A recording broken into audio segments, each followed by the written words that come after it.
का नाम सुनते ही हमारे मन में दुर्योधन और दुशासन की छवि उभरती है। अधर्म, छल और सत्ता का लालच। पर क्या आप जानते हैं कि उन्हीं 100 भाइयों में से एक ऐसा भी था जो अपने परिवार के विरुद्ध जाकर धर्म की आवाज बना? वो अकेला खड़ा रहा जब पूरी सभा मौन थी। उसने सत्य का साथ दिया, भले ही उसका अंत अपने ही भाइयों के साथ क्यों ना जुड़ा रहा। कभी कभी इतिहास की राहों पर ऐसे नाम मिलते हैं जिनकी तलवारें उतनी चमकती नहीं जितना उनका विवेक। वे भले ही विजेता ना बने हों, लेकिन उनके निर्णय, उनके शब्द और उनका साहस समय की धूल को चीरकर आज भी गूंजते हैं। ये कथा है ऐसे ही एक कौरव की जो अपने 100 भाइयों से अलग था, जिसने धर्म को पहचाना, सत्य के लिए आवाज उठाई और अंत तक अपने विवेक से समझौता नहीं किया। ये है उस भूले बिसरे योद्धा की गाथा जिसे इतिहास ने कभी मुख्य कथा में स्थान नहीं दिया। ये है युग युग के महायोद्धा का 10वां अध्याय, विकर्ण। हस्तिनापुर का राजमहल, उस स्थान जहां सत्ता, वैभव और षड्यंत्र एक साथ पनपते थे। धृतराष्ट्र और गांधारी के 100 पुत्र थे और उनमें से तीसरे स्थान पर था विकर्ण। दुर्योधन उसका बड़ा भाई था, दुशासन दूसरा। महल की सीढ़ियों पर खेलते हुए उसने बचपन से ही राजनीति का चेहरा देखा। भाइयों के बीच प्रतिद्वंदिता, पांडवों के प्रति ईर्ष्या और सिंहासन की लालसा। लेकिन विकर्ण का स्वभाव कुछ अलग था। जहां दुर्योधन गुस्से और महत्वाकांक्षा से भरा रहता, वहीं विकर्ण शांत, विचारशील और संवेदनशील था। उसने द्रोणाचार्य और भीष्म से अस्त्र शास्त्र सीखे, गदा युद्ध, धनुर्विद्या और रथ युद्ध की कला में वो कुशल था। भीष्म ने कभी कहा था, ये बालक अपने भाइयों से भिन्न है, इसके भीतर धर्म का बीज है। 100 भाइयों के बीच वो अक्सर अकेला पड़ जाता। दुर्योधन और कर्ण का घनिष्ठ संबंध था, तो शासन उसका साया बना रहता। लेकिन विकर्ण के लिए सबसे बड़ा मित्र उसका स्वयं का विवेक था। यही कारण था कि आगे चलकर उसने वो काम किया जो पूरे कुरुवंश में कोई और न कर सका, सभा में धर्म की आवाज उठाना। महाभारत का सबसे कलंकित अध्याय था द्यूतसभा। शकुनी के पास पासे की चालाकी थी और युधिष्ठिर के भीतर धर्म का मोह। एक एक करके उन्होंने अपना राज्य, अपना धन, अपने भाई, यहाँ तक कि स्वयं को भी हार दिया। अंत में दुर्योधन ने कहा, अब द्रौपदी को दांव पर लगाओ। सभा में गूंजता हुआ दुशासन का स्वर, दासी बन चुकी है द्रौपदी। और फिर वही दुशासन उसे खींचते हुए सभा में ले आया। द्रौपदी रोई, चिल्लाई, क्या धर्म यही है? जो स्वयं को हार चुका है, क्या वो अपनी पत्नी को दांव पर लगा सकता है? सभा में बैठे भीष्म मौन थे। द्रोणाचार्य की आंखें झुकी हुई थी। विदुर ने धीमे स्वर में विरोध किया, लेकिन वो आवाज दबा दी गई। पूरी सभा में एक सन्नाटा था। वो स्त्री की मर्यादा के लिए खड़ा ना हुआ, लेकिन तभी वो आवाज आई जो आज भी धर्म की गूंज कही जाती है। वो आवाज थी विकर्ण की। उसने सबके सामने कहा, युधिष्ठिर स्वयं को पहले ही दांव पर हार चुके हैं। ऐसे में द्रौपदी को दांव पर लगाना अधर्म है। स्त्री का अपमान कुरुवंश को विनाश की ओर ले जाएगा। कुछ पल के लिए पूरा दरबार स्तब्ध रह गया। 100 भाइयों में से केवल एक ने धर्म की बात कही थी, लेकिन दुर्योधन हंस पड़ा। उसने विकर्ण की ओर देखा और बोला, तू अभी बच्चा है, धर्मशास्त्र क्या समझेगा? कर्ण ने भी व्यंग किया, विकर्ण, तेरे शब्द तेरी वीरता को कमजोर कर रहे हैं। लेकिन विकर्ण अडिग रहा। उसने दोबारा कहा, यदि आज हम मौन रहे तो ये अपमान हमारी वंश परंपरा को जला देगा।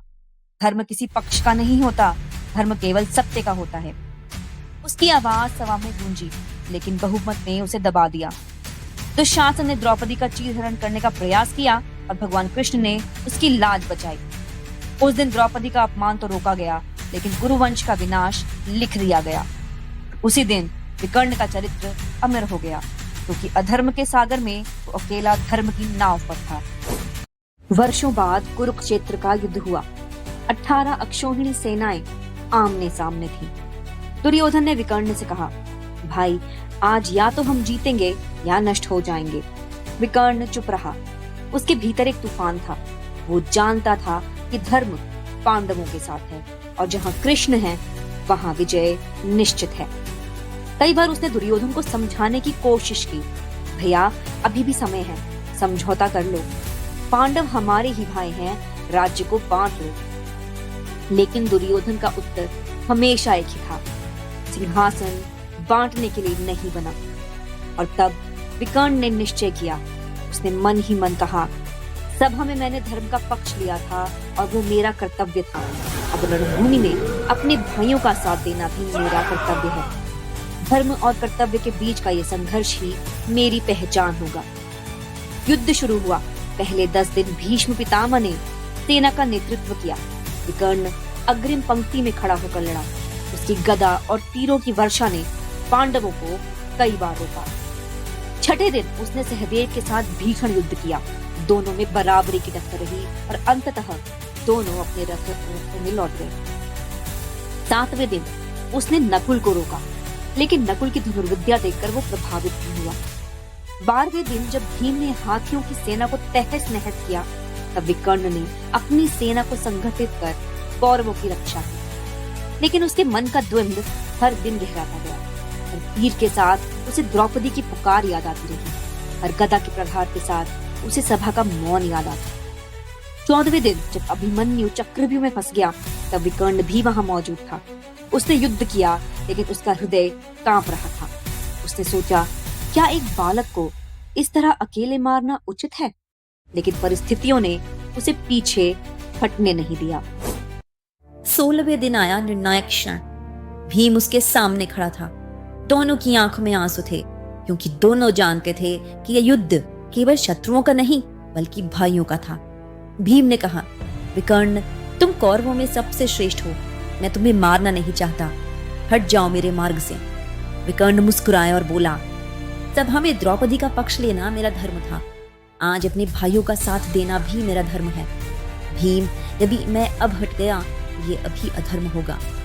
इसलिए आओ युद्ध करो। दोनों गदाओं से भरे, भरती कांप उठी, आकाश गूंज उठा। विकर्ण ने भीम के हर प्रहार का सामना किया।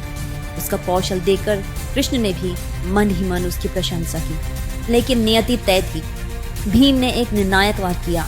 गदा विकर्ण की छाती पर पड़ा और वो भूमि पर गिर पड़ा। मरते समय उसकी आंखों में शांति थी। भीम उसके पास आया और बोला, भाई, तुम हार कर भी अमर हुए। कौरवों में तुम ही धर्म का दीपक थे। विकर्ण का शरीर रणभूमि में पड़ा रहा, लेकिन उसकी गाथा युगों युगों तक जीवित हो गई। विकर्ण की कहानी हमें रामायण के कुंभकर्ण की याद दिलाती है। कुंभकर्ण ने रावण को समझाया, लेकिन युद्ध में उसका साथ भी दिया। विकर्ण ने भी दुर्योधन को चेताया, लेकिन रणभूमि में भाइयों के साथ खड़ा रहा। दोनों जानते थे कि सत्य कहाँ है, लेकिन दोनों ने कर्तव्य भी निभाया। इतिहास अक्सर विजेताओं को याद रखता है, पर असली महायोद्धा वही होते हैं जो पराजय के बावजूद सत्य के लिए खड़े हों। विकर्ण हार गया, लेकिन उसका सत्य आज भी गूंजता है। उसकी गाथा हमें सिखाती है कि असली वीरता तलवार की धार में नहीं, बल्कि उस क्षण में है जब हम अकेले होकर भी सत्य का पक्ष चुनते हैं। यही था विकर्ण, कौरवों का वो योद्धा जिसे इतिहास ने भुला दिया, पर जिसने धर्म की आवाज बनकर युगों तक अपनी पहचान छोड़ी। यह तो सिर्फ एक अध्याय था। इतिहास की धूल में और भी कई गाथाएं छिपी हैं। अगले अध्याय में हम मिलेंगे उस महायोद्धा से जिसकी तलवार उठते ही अन्याय कांप उठता था। कौन था वो और कैसे उसकी गाथा समय के पन्नों में अमर हो गई? ये खुलने वाला है युग युग के महायोद्धा के अगले अध्याय में।